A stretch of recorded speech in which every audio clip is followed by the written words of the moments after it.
የዘላለም ቤት አንተ የት ነው? የዘላለም ቤቴማ መንግስተ ሰማያት ነው። እሺ በመጽሐፍ ቅዱስ የዘላለም ቤት ተብሎ ሌላ ቤት አለ? ስለዚህ እዛ ጋር ተሰብስበው ይቀበሏቸዋል ፍጡራን መንፈሶች። በመጽሐፍ ቅዱስ የዘላለም ቤት ተብሎ ሌላ ቤት አለ ወይ ነው ጥያቄ። አይልማ መጽሐፍ በስምንተኛው ቀን ደግሞ ለሐዋርያቱ ዳግም ተገለጠ ስትል ዳግም ትንሣኤ ብላ ተከብራለች ማለት ነው። የኤማሁስ መንገደኞች በየትኛው መካከል ነው ኢየሱስ ክርስቶስ ያገኛል? ያሬዱ እኔን አሰቃዩኝ ደምረው አገልጋይ ደምረው ሰገደ ብለው አንዴ ስቴፓይን፣ አንዴ ጉልበቴን፣ አንዴ ትንፋሽን ተላላጡብኝ፣ ተሳሳቁብኝ። የእውነት እኔ ግን አምላኬን በቅንነት ነው የሰገድኩለት። እሱ ያየውን መከራ ታስሬ ነበርኩ ተፈታው እያልኩኝ በአምላኬ ፊት እንደው የቻልኩትን ያክል ሰገድኩ። እውነት የመጀመሪያ ስግደት ጊዜ እግሬ ምን ተያዘ፣ ሁለተኛ ደግሞ ጣፈጠኝ፣ ሶስተኛ ጣፈጠኝ። በስመ አብ በቃ እየጣፈጠኝ ወጣው። ምንም አትሸሽም ያሬዶ። ከዘፍጥረት እስከ ራእይ አሳየኝ ለፍጡር መንፈሶች የሰገደ ደሜ። እኔ ምንም አትሸሽ፣ መልስ። የዘላለም ቤት የት ነው ንገረኝ ቤሊ። ምንም አያብራራም እዚህ ጋር አብራራም። ካብራራ አሳየኝ። እኔም እላችኋለሁ የአመፃ ገንዘብ ሲያልቅ በዘላለም ቤቶች እንዲቀበሏችሁ በእርሱ ወዳጆችን ለራሳችሁ አድርጎ አለ። የዘላለም ቤት የት ነው የሚቀበሉ? ማናቸው የሚቀበሉ እኮ የዘላለም ቤት የሚለው እዚህ ጋር ነው የሚላለው። አሳየኛ መልስልኛ። እኮ ምንድን ነው ሰማይ ነው የሚላለው? የት ነው ንገረኝ። ካለው አሳየኝ። መልስልኝ። የት ነው እኮ ካለው አሳየኝ። ምንም አይልም መጽሐፍ። መልስ። በሰማይ ደስታ ይሆናል። ለምን? በምድር እኛ ደስታ እናደርጋለን፣ በሰማይ ደግሞ ደስታ ያደርጋሉ መላክ። ለምን? ለክርስቲያኖች የብቸኝነት ህይወት የለም። ንስሐ በገባ በአንድ ኃጢአተኛ በሰማይ ደስታ ይሆናል። ኦርቶዶክስ መሆን ብቻ ነው ፍላጎት ያለኝ። ገባችሁ?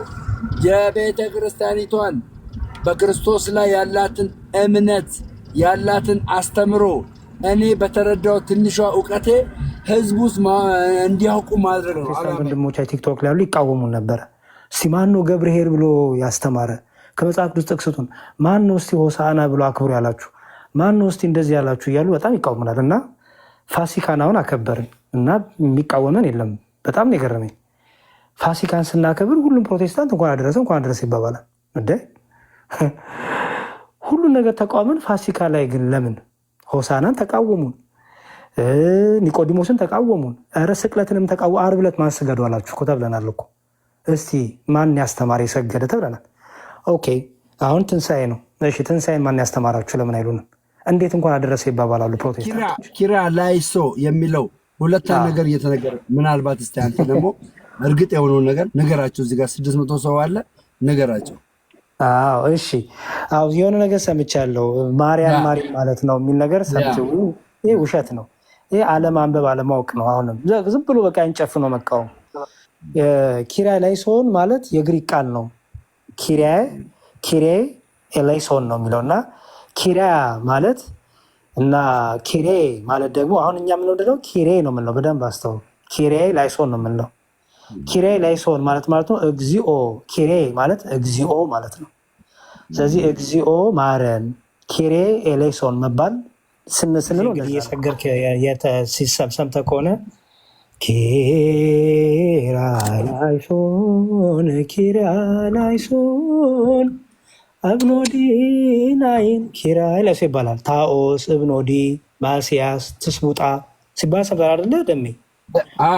አዎ እነዚህ እንግዲህ እነዚህ እነ ናይን፣ እነ አብኖዲ፣ እነ ታኦስ፣ እነ ማስያስ፣ እነ ትስቡጣ እነዚህ ሁሉ የአረማይ ቃላት ናቸው። በግብረ ሕማማት ውስጥ የቅብጥና የግሪክ ቃላቶች ናቸው እና ለምሳሌ ናይን ማለት የቅብጥ ቃል ነው እና ትርጉሙ ማለት ትንሣኤን ስናከብር ፕሮቴስታንቶች አሁንም ይቃወሙናል።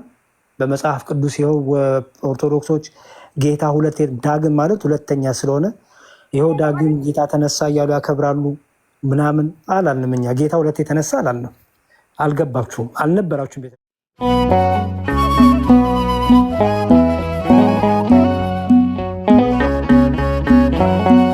ቅዱስ ጳውሎስ እኔን በጸሎት ያስበኛል፣ ጸሎቱ ትረዳኛለች። እንዴ ለምን ማትረዳኝ? እሺ ምንድነው የዘላለም ቤት? የት ነው የዘላለም ቤት? አይደለም የለም የዘላለም ቤት። ስለ ዘላለም ሕይወት የሚል የለውማ። አሳየኝ። የዘላለም ቤት የት ነው ንገረኝ። የለም አይልም እዚህ ጋር ይኸው በዘላለም ቤቶች ይላል። እዛ የሚቀበሏችሁ ጌታ ነው እንጂ የሚቀበለን የሆኑ ሰዎች ተሰብስበው ፍጡራን ይቀበሏቸዋል የሚል ነገር የዘላለም ቤት የት ነው ንገረኝ ቤሊ። ምንም አያብራራም እዚህ ጋር አብራራም። ካብራራ አሳየኝ። እኔም እላችኋለሁ የአመዛ ገንዘብ ሲያልቅ በዘላለም ቤቶች እንዲቀበሏችሁ በእርሱ ወዳጆችን ለራሳችሁ አድርጎ አለ። የዘላለም ቤት የት ነው የሚቀበሉ? ማናቸው የሚቀበሉ እኮ የዘላለም ቤት የሚለው እዚህ ጋር ነው የሚላለው። አሳየኛ። መልስልኛ። እኮ ምንድን ነው ነው የሚላለው? የት ነው ንገረኝ። ካለው አሳየኝ። መልስልኝ። የት ነው እኮ ካለው አሳየኝ። ምንም አይልም መጽሐፍ ቅዱስ ባላለበት እኔ ልገምትልህ አልችልም። ልገምትልህ ንገረኝ። የዘላለም ቤት ልገምትልህ ወይ እንደፈለግ እኮ። ስለዚህ ግምት አልገምትም እኔ። መጽሐፍ ቅዱሱ ካለ አለ፣ ካላለው ደግሞ የዘላለም ቤት ነው ብሎ ያስቀመጠው እኮ። ምን ማለት የዘላለም ቤት ሲባል? የዘላለም ቤት አንተ የት ነው? የዘላለም ቤቴማ መንግስተ ሰማያት ነው። እሺ፣ በመጽሐፍ ቅዱስ የዘላለም ቤት ተብሎ ሌላ ቤት አለ? ስለዚህ እዛ ጋር ተሰብስበው ይቀበሏቸዋል ፍጡራን መንፈሶች። በመጽሐፍ ቅዱስ የዘላለም ቤት ተብሎ ሌላ ቤት አለ ወይ ነው ጥያቄ። አይልማ መጽሐፍ ቅዱሱ። እናንተ ከዚህ እነሱን የሆነ ነገር ሰጣችኋቸው እነሱ ይቀበሏቸዋል የሚል የለም። የዘላለም ቤት ብሎ በመጽሐፍ ቅዱስ አሁን ያሬዶ አትሽሽ። ከዘፍጥረት እስከ ራዕይ አሳየኝ ለፍጡር መንፈሶች የሰገደ። ይህን ስነግርህ ነው ወደዚህ ያመጣኸኝ ቤሊ። የዘላለም ቤት ተብሎ መጽሐፍ ቅዱስ ምንም አትሸሽም ያሬዶ። ከዘፍጥረት እስከ ራዕይ አሳየኝ ለፍጡር መንፈሶች የሰገደ።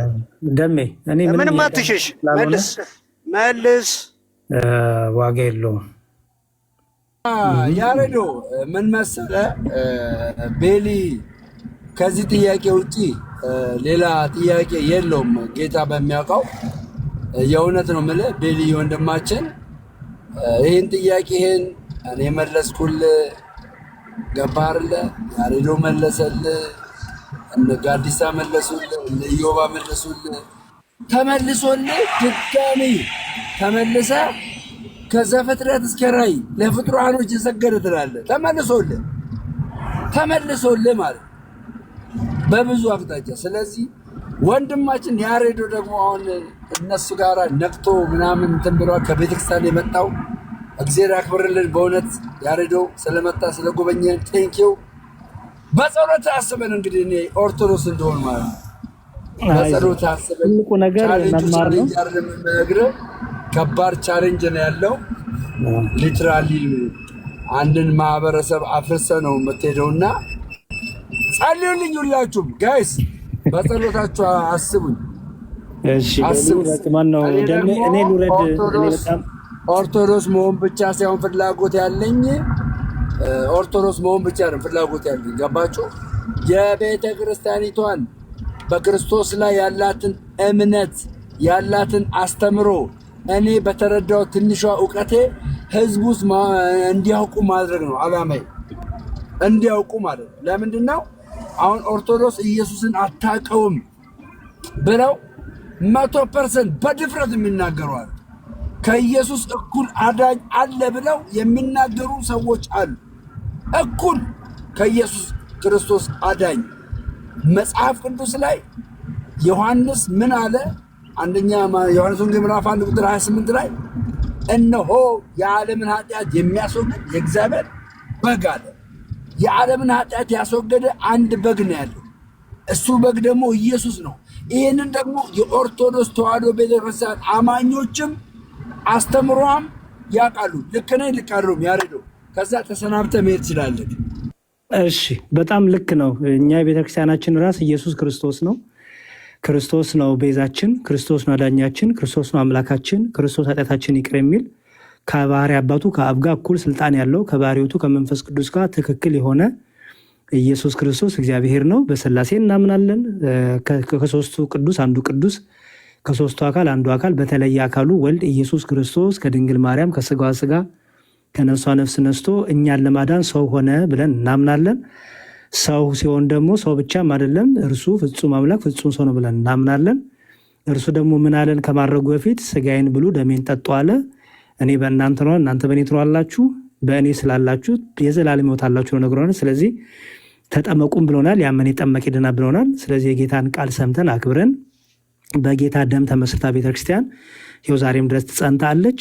የጌታን ትምህርት ጠብቀን ተጠመቁ ብሎናል፣ እንጠመቃለን። ስጋዬን ብሎ ደሜን ጠጡ ብሎናል። እውነተኛ ስጋክ እውነተኛ ደምክ ነው እያልን እንበላለን፣ እንጠጣለን። እርሱ በእኛ ይኖራል፣ እኛም በእርሱ እኖራለን፣ የዘላለም ሕይወት እናገኛለን።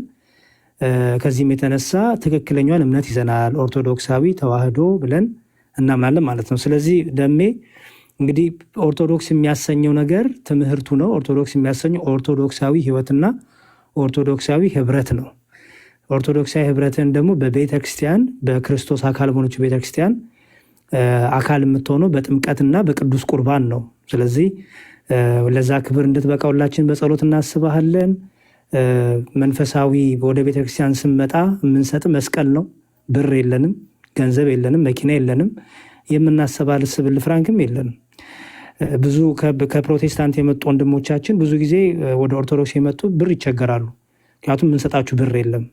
መኪና ይቸገራሉ። በእግር ነው የሚሄዱት፣ በባስ ነው የሚሄዱት። በቃ ምክንያቱም ለስጋዊ ድሎትና ለስጋ ምቾት አይደለም የመጣችሁት። ስለዚህ የምትመጣ ከሆነ እንግዲህ መስቀል ተሸክመ ትከተለናለህ። የጌታን ሕማም መከራ እያሰበች ዕለት ዕለት በቅዳሴው በጸሎቷ በኪዳኗ በመሐሌቷ በሰዓታቷ ሁሉ የምታስብ ቤተክርስቲያኑ የምትመጣው። ስለዚህ የምንሰጥ ነገር የለንም። መስቀል እንሰጣለን። መስቀሉን ተሸክመ እንግዲህ መከተል ነው። ከጌታ ኋላ ሆነን እርሱ ፊታችን አርያችን ምሳሌያችን ነው። ሕማማችንን መከራችን ተሸክሟል። እርሱ ደግሞ ሊከተለኝ የሚወድ ቢኖር መስቀሌን ተሸክሞ ከኋላ ይከተለኝ ብሏል። ስለዚህ መስቀሉን እየሰጠን እንግዲህ አንተም እኛም ሌሎች ትውልድም ይቀጥላል ማለት ነው። እግዚአብሔር ለዛ ክብር ያብቃ። ትልቁ ነገር ግን መማር ቤተክርስቲያኑን ጠንቅቆ ማወቅ፣ ዶግማዋን ማወቅ፣ 5ቱ አዕማደ ምስጢራትን ማወቅ፣ ከዛ ደግሞ 7ቱ ምስጢራተ ቤተክርስቲያንን ማወቅ። 7ቱ ምስጢራተ ቤተክርስቲያን 5ቱ አዕማደ ምስጢራት 5ቱ ለምን አዕማድ ተባሉ? 7ቱ ላይ ግን አዕማድ ለምን አልገባም? 7 ምስጢራተ ቤተክርስቲያን ምንድን ናቸው? የቤተክርስቲያኗ ቀኖና፣ ዶግማዊና ትውፊት፣ ቅዱስ ትውፊት የምንለው ምንድን ናቸው? እነዚህን ሁሉ ጠንቅቃ አወቀ። ምክንያቱም ትውፊት ያላት፣ ባህል ያላት፣ ወግ ያላት፣ ስርዓት ያላት፣ ቀኖና ያላት፣ ዶግማ ያላት ቤተክርስቲያን ስለሆነች እነዚህን ጠንቅቀ አውቀ ብትመጣላት ክብሯ ነው፣ ደስታዋ ነው። እስከ ሰማዕትነት ድረስ የምትከተላት ትሆናለች ማለት ነው ቤተክርስቲያንና ለዛ ክብር ያብቃ። ደምጓ እግዚአብሔር ያስብ በነገሮች ሁሉ። የቅዱሳኑ ጸሎት ይርዳ። አችን ነገር ተናግሬ ላቁም። በጣም ማን ነው ዘማሪ ሐዋዝ ወደ ቤተክርስቲያን ሲመለስ አንድ ነገር ተናግሮ ነበር። እሱ ምንድን ነው? በኦርቶዶክሳዊት ቤተክርስቲያን የብቸኝነት ህይወት የለም ብሏል። ተሐድሶ እያሉ ብቸኛ ነበርኩ አለ። ከዚህ በኋላ ግን ብቸኛ አይደለሁም። በዙሪያ ቅዱሳን አሉ፣ በዙሪያ የመላእክት ህብረት አለ፣ የቅዱሳን ህብረት አለ። ስለዚህ ወደ ቤተክርስቲያን ስመጣ ብቻህን አትሆንም። ደሜ ዙሪያክ መላእክት አሉ፣ ዙሪያ ቅዱሳን አሉ፣ እንደ ደመና የከበቡ ቅዱሳን በዙሪያ አሉ። ስለዚህ ለዚህ ክብር ደግሞ እንዲያበቃ እነዚህ ሁሉ ቅዱሳን በጸሎት ያስበዋል። ሉቃስ ወንጌል እንደሚነግረን በአንድ ሰው መመለስ በሰማይ ደስታ ይሆናል ይላል። በሰማይ ደስታ ሲል በሰማይ ያሉ ሁሉ ደስታ ያደርጋሉ። በሰማይ ቅዱሳን አሉ፣ መላእክት አሉ። ማን ነግሯቸው ይሆን? ደሜ ዛሬ ንስሐ ብትገባ ቀጥሎ ደግሞ መምህር ሰላም ለኪ ንስሐ ቢገቡ እኔ ደግሞ ንስሐ ብገባ እንዲሁ እየተመላለሰ አንዱ መልአክ በሉ ያሬድ እኮ ንስሐ ገባ፣ በሉ ደሜ ደግሞ ንስሐ ገባ እያለ እየተመላለሰ ይነግራል። እንደዛ ነው አይደለም። እግዚአብሔር ለወዳጆቹ ይገልጣልና መንፈስ ቅዱስ ለሁሉ ጸጋ ይሰጣልና ያ ጸጋ ደግሞ ሰማይ ጸጋ በሰማይ ባሉበት ስላለ በምድር ንስሐ ሲገባ በሰማይ ደስታ ይሆናል። ለምን? በምድር ያለ ክርስቲያን በምድር ደግሞ ወደ ክርስትና ይመጣሉ። የብቸኝነት ህይወት የለውም። አያችሁ፣ በደምሮ መመለስ በሰማይ ደስታ ይሆናል። ለምን? በምድር እኛ ደስታ እናደርጋለን፣ በሰማይ ደግሞ ደስታ ያደርጋሉ መላእክት። ለምን? ለክርስቲያኖች የብቸኝነት ህይወት የለም። ንስሐ በገባ በአንድ ኃጢአተኛ በሰማይ ደስታ ይሆናል። የኃጢአተኛ ብቻውን አይሆንም። ንስሐ ሲገባ በሰማይ ያሉ ሁሉ ከእሱ ጋር ደስታ ያደርጋሉ፣ ህብረት ያደርጋሉ። ስለዚህ ወደ ቅዱሳኑ ህብረት፣ ወደ መላእክቱ ህብረት፣ ወደ ሰማዕታቱ ወደ ቅዱሳኑ ህብረት፣ ድል ወደ ነሱት ህብረት እንድትቀላቀል እግዚአብሔር በቸርነቱ ይርዳ። የቅዱሳኑ ጸሎት ሁሉ ይርዳ፣ ያግዝ፣ አቅምና ጉልበት ይሁን። እኔም በጸሎት አስባለሁ እንደ ደምዬ። መልካም ባለውላችሁን እኔ ለቃለተኛ በጣም ይቅርታ። 1 ደቂቃ ስጠንም። 1 ደቂቃ እሺ። ያው እንግዲህ ከአንተ ህዝቡም የሚጠብቀው እኔም በዚህ በተስረቀረቀ ድምፅህ አንድ የትንሣኤን ዝማሬ 1 ደቂቃ የሚያክል ዘምርልንና ከዛ ተሰናበትን። ሌሊት ነው እኔ ጋር አሁን እኮ ገንደላጥ ነው እንዴ? በቃ ችግር የለም። ሻለው ሚስቴን እሺ በቃ ለካ ያኔ ወንድ ለካ ነገር ተለውጧል። ለካ ከአንድ ሰላም በለን በቃ መዝሙር ሳይወጣ መዝሙር ወደት ለመናገር ማለት እኛ መዝሙሩ የምናውቀው እንደዚህ እየመጣ ሲያስተምረን ሲኖርብን ደግሞ ሲያርመን ሲሰበስበን በመካከላችን የሆነ ያለ መግባባት ሲኖር ደግሞ ሲያስታርቅ ሌላ ቅር ድግስ ደግሶ የሚያስታርቅ ወንድም ነውና አሁን ደግሞ ካገባ በኋላ ይሁን አላቅም ቢዚ አድርጎት ይሁን ያው ራሱን ቤተክርስቲያን ትዳር በራሱ እየጠፋብን ያለውና እባክህ አትጥፋ፣ ያንን አገልግሎት ቀጥል፣ ታስፈልገናል ለማለት እወዳለሁ። ስልኬ ደግሞ ሁሉም ፎርማት ሆኖ አጋጣሚ ሆኖ ቴሌግራም ቁጥርህም የለኝም። ብዙ ነገር በውስጥም ጽፌልህ ነበር ያየው አይደለም ስለ ቢዚ ሆነ እና በውስጥ ጽፍልሃለሁ። ስልክን ላክልኝና በቴሌግራም እናወራለን። ብዙ ነገር ያደረገልን ወንድማችን ነው። አሁን እየጠፋ ሲመጣ ብዙዎች ላያውቁ ይችላሉ። እውነት ለመናገር ስለ ፕሮቴስታንቶቹ ላያውቁ ይችላሉና እና ይሄ ነገር አይቅርብን። ያ በእግዚአብሔር ስም እጠይቅሃለሁ፣ አትጥፋብን። እንደምንም እያደረግ እየመጣ አገልግልን ለማለት ፈልጋለሁ። እሺ መመሰላም ለኪ አልጠፋም። ያው ሱባኤውም ስለነበረ እና ደግሞ አዲስም ሙሽራ ስለሆንኩኝ ባለቤቴን ማገልገል ስላለብኝ ነው እና ከዛ የተነሳ ነው። ከዚህ በኋላ ግን ያው እግዚአብሔር ቢፈቅድ እንግዲህ በደንብ እንገናኛለን። እንማራለሁ። ምንም መማር ነው መማር ነው። እንማራለን። እናንተም ያበረታታችሁ እስካሁን ስላላችሁ ደግሞ እግዚአብሔር ይመስገን። እኔ ነኝ የቀረብኝ እንጂ ከእናንተ በረከት ማግኘት እና እንመለሳለሁ። እግዚአብሔር ይፍቀድ። በነገሮች ሁሉ እግዚአብሔር ይርዳን። ደሜ በሌላ ቀን እንግዲህ እንዘምራለን። እስከ እንግዲህ ዳግማ ትንሣኤ የሚከበርበትን ምክንያት እሱ ልናገርና ብዙ ፕሮቴስታንቶች በጣም የገረመኝን ነገር እንዲሁም አንድ ነገር ልናገር። እሱ ምንድን ነው?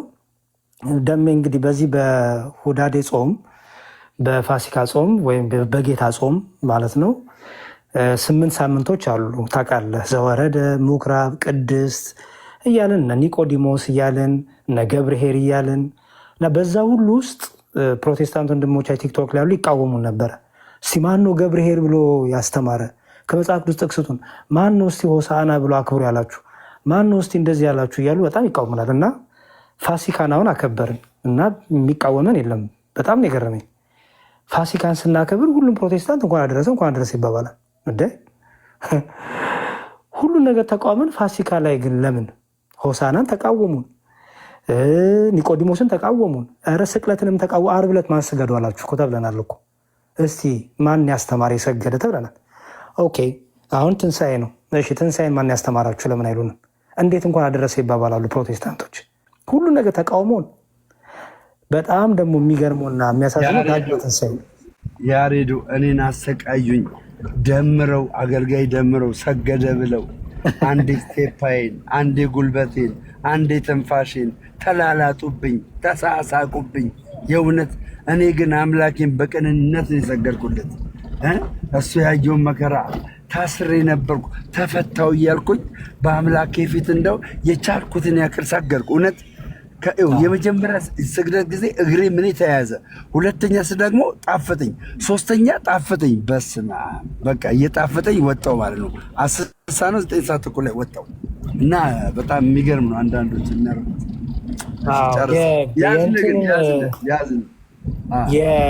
እነዚህ ቃላቶቹን በግብረ ሕማማት ጊዜ እንግዲህ እየሰገድክ ሰምተህ ከሆነ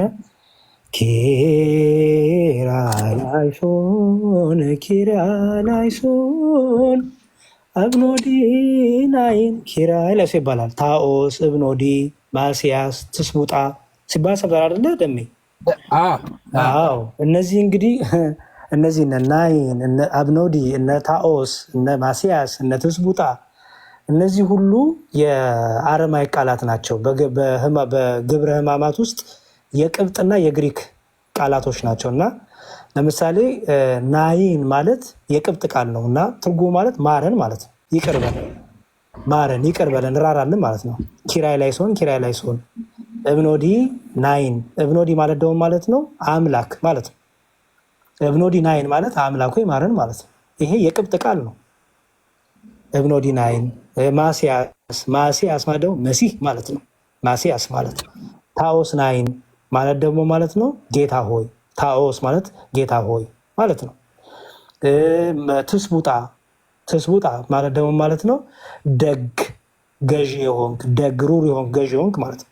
ስለዚህ ደግ የሆንክ ገዢ የሆንክ አምላክ ራራልን ማረን እያልንበት ስናገኝ ነበረው። እንግዲህ ናይን፣ አብኖዲ፣ ታኦስ፣ ማሲያስ፣ ትስቡጣ እነዚህን ሁሉ ስንናገር ፕሮቴስታንት ይቃወመን ነበረ። ይሄ ኪራ ላይሶ የሚለው ሁለት ነገር እየተነገረ ምናልባት እስቲ አንተ ደግሞ እርግጥ የሆነውን ነገር ነገራቸው። እዚህ ጋር 600 ሰው አለ ነገራቸው። እሺ የሆነ ነገር ሰምቻለሁ። ማርያም ማለት ነው የሚል ነገር ሰምቼው፣ ይሄ ውሸት ነው። ይሄ አለማንበብ አለማወቅ ነው። አሁንም ዝም ብሎ በቃ እንጨፍኖ መቃወም። ኪራይ ላይሶን ማለት የግሪክ ቃል ነው። ኪሬ ኤላይሶን ነው የሚለው እና ኪሪያ ማለት እና ኪሬ ማለት ደግሞ አሁን እኛ የምንወደደው ኪሬ ነው የምንለው። በደንብ አስተውል። ኪሬ ላይሶን ነው የምንለው። ኪሬ ላይሶን ማለት ነው እግዚኦ። ኪሬ ማለት እግዚኦ ማለት ነው። ስለዚህ እግዚኦ ማረን፣ ኪሬ ኤላይሶን መባል ስንለው እንደዛ ነው። ስለዚህ እኛ ግን ያው ቶሎ የምንለው ኪሬ ኤላይሶን ላን እንጂ ኪሬ ኤላይሶን ነው የሚለው። ስለዚህ ኪሬ ማለት ነው በግሪከኛ ማንም ሰው ገብቶ ማየት ይችላል። ኪሬ ማለት እግዚኦ ማለት ነው፣ አምላክ ጌታ እንደማለት ነው። ስለዚህ ጌታ ሆይ ማረን፣ አምላክ ሆይ ማረን፣ ራራልን እንደማለት ነው እና አቤቱ ማረን፣ አቤቱ ራራልን ብለን ነው እኛ በተለምዶ ኪሬ ኤላይሶን ስለምን ነው እንጂ የሚባለው ኪሬ ኤላይሶን ነው እና ኪሬ የሚለው ጌታ አምላክ ማረን፣ ራራልን ማለት ትርጉሙ። ቴንኪዩ ዲያቆን ያሬድ እግዚአብሔር ያክብርልህ። አንድ ማጠቃለያ ልስጥና ሉጣ ደም የዳግማ ትንሣኤ ልናገር። ዳግማ ትንሣኤ ማናቸው መምህር ሰላምክ ይጨምሩበታል። ለአንተም እንዲጠቅም ነው የምናገረው። ዳግማ ትንሣኤን ስናከብር ፕሮቴስታንቶች አሁንም ይቃወሙናል። በመጽሐፍ ቅዱስ ይኸው ኦርቶዶክሶች ጌታ ዳግም ማለት ሁለተኛ ስለሆነ ይኸው ዳግም ጌታ ተነሳ እያሉ ያከብራሉ ምናምን አላልንም። እኛ ጌታ ሁለቴ ተነሳ አላልንም። አልገባችሁም፣ አልነበራችሁም ቤተክርስቲያን ውስጥ። ዳግማ ትንሣኤ ማለት ጌታ ሁለተኛ ተነሳ ማለት አይደለም። ዳግማ ትንሣኤ ማለት የትንሣኤው ልክ ጌታ በተነሳ ጌታ ሲነሳ መጀመሪያ ደሜት እዚህ እንደሆነ ለሐዋርያቱ በዝግ ቤት ተገለጠ አይደል? እሺ ጌታ ልክ ከተነሳ በኋላ በሳምንቱ ደግሞ ለማን ተገለጠ? ለኤማውስ መንገደኞች። ኖ በሳምንቱ ለቶማስ ተመልሶ ቤቱ መጥቶ ለቶማስ። በቃ እሱን ነው እኛ ዳግማ ትንሣኤ ብለን የምናከብረው። እሱን ማስረጃ ልስጥህና በቃ ላቁም። ዳግም ትንሣኤ የምንለው እሱን ነው። ምክንያቱም ልክ ጌታ እንደ ትንሣኤው አድርጎ ይኸው እኔው ምን ይላል? የዮሐንስ ወንጌል ምዕራፍ 20 ላይ ይኸው ደግሞ የሚላ መሰለ ከ8 ቀን በኋላ ይላል። ይኸው ከ8 ቀን በኋላ ደቀ መዛሙርቱ ደግሞ በውስጥ ነበሩ ይላል። አየው ከ8 ቀን በኋላም ደቀ መዛሙርቱ ደግሞ በውስጥ ነበሩ፣ ቶማስም ከእነርሱ ጋር ነበር። ደጁ ተዘግቶ ሳሉ ኢየሱስ መጣ፣ በመካከላቸው ቆሞ ሰላም ለእናንተ ይሁን አላቸው። ስለዚህ እኛ ዳግም ትንሣኤ ብለን የምናከብረው ዳግም ለቶማስ መገለጡን የምናስብበት ነው ማለት ነው። ልክ አሁን ፋሲካን ዛሬ ያከበርን፣ ከዛ በሳምንቱ ወደው የምናከብራለን ማለት ነው ዳግም ትንሣኤ። ዳግም ትንሣኤ ብለን የምናከብረው ጌታ በ8ኛው ቀን ለቶማስ መገለጡን፣ ስለዚህ ልክ ከትንሣኤው በኋላ ያለውን ያችኛዋን ለቶማስ የተገለጠበትን እንደ ትንሣኤ እሑድ አድርገን፣ ምክንያቱም በዝግ ቤት አይደል የተገለጠላቸው ለሐዋርያቱ ደሜ በመጀመሪያ አሁንም የተገለጠው በዝግ ቤት ነው። አየው ምን ይላል? ከ8 ቀን በኋላም ደቀ መዛሙርቱ ደግሞ በውስጥ ነበሩ፣ ቶማስም ከእነርሱ ጋር ነበር። ደጁ ተዘግቶ ሳሉ ኢየሱስ መጣ፣ በመካከላቸው ቆመና ሰላም ለእናንተ ይሁን አላቸው ይላል። አየው ይሄን ያደረገው ልክ በመጀመሪያው ልክ እንዳረገው ልክ ዛሬ እሑድ በፋሲካው እንዳረገው በትንሣኤው እንዳረገው በሳምንቱ እንደው በ8ኛው ቀንም በተዘጋ ቤር ገብቶ ቶማስን ዳፍሰኝ ይሄኛ አትጠራጠር ያለበትን ደግሞ ቤተክርስቲያን ጌታ በ8ኛው ቀን ደግሞ ለሐዋርያቱ ዳግም ተገለጠ ስትል ዳግም ትንሣኤ ብላ ታከብራለች ማለት ነው። የኤማውስ መንገደኞች በየትኛው መካከል ነው ኢየሱስ ክርስቶስ ያገኛቸው? የኤማውስ መንገደኞች ጌታ እኮ ከሐዋርያቱ ጋር አሁን እርገት የምናከብረው እኛ መቼ ነው? ከ40 ቀን በኋላ አይደል? ከጌታ ከማረጉ 40 ቀን። አዎ። ስለዚህ እርገት እና ከዛ በኋላ በዓለ ጰራቅሊጦስ መንፈስ ቅዱስ ይመጣል አይደል? ምክንያቱም ልክ በኢየሩሳሌም ቆዩ ካላቸው በኋላ ከጥቂት ሳምንታት በኋላ አይደል መንፈስ ቅዱስ የወረደው ወይም በ55ኛው ቀን አይደል? ስለዚህ 55ኛው ያከብሩታል። በቃ ስለዚህ በዛ መካከል ያሉት ጌታ ከሐዋርያቱ ጋር 40 ቀን ቆይቷል። ባይዘው እንደተነሳ ወዲያውኑ አላረገም ታውቃለህ። ስለዚህ ከሐዋርያቱ ጋር በዛች 40 ቀን ውስጥ ጌታ ብዙ ተአምራትን ብዙ ስራዎችን አጓር የኤማሁስ መንገደኞችንም ሁሉንም በጣም ብዙ ነገሮች ሁሉ በዛ 40 ቀን ውስጥ ከዚያም በላይ ብዙ ነገሮች ተደርገዋል። የዛን ሰዓት በሌላ ቀን በሰፊ እንማራለን ወይ ደግሞ ሰላም ለኪም ስላሉ ይቀጥሉታል። ግን አሁን ትልቁ የፈለኩት እኔ ዳግም ትንሣኤ የምናከብርበት ትልቁ ምክንያት ጌታ ከ8 ቀን በኋላ ለሐዋርያቱ በዝግ ቤት የተገለጠበት። ስለዚህ ምስባኩ ወንጌሉ ሁሉ ወንጌሉ ይሄ ይነበባል። የቅዳሴው ዕለት ይሄው ይነበባል። ይሄው ክፍል ዮሐንስ ወንጌል ምዕራፍ 20 ይሄ ይነበባል ማለት ቁጥር 19 ዛሬ የተነበበው እንግዲህ ይሄው ከሳምንቱ በፊተኛው ቀን መግደላዊት ማርያም ገና ጨለማ ሳለ ይሄ የመጀመሪያው ትንሣኤ አይደለ? ይሄው ከዛ ደግሞ ቀጥሎ ደግሞ ዳግም ደግሞ ለቶማስ ደግሞ በዝግ ቤት ደግሞ ለሐዋርያቱ ለቶማስም የተገለጠበትን ከ8 ቀን በኋላ ደግሞ ዳግም ትንሣኤ ብለን እናከብራለን ማለት ነው። እና የዮሐንስ ወንጌል ምዕራፍ 20 ቁጥር እግዚአብሔር ይስጥልኝ። መልካም በዓል ለሁላችሁም። የሰላም የፍቅር በዓል ያድርግልን። እግዚአብሔር ይስጥልኝ።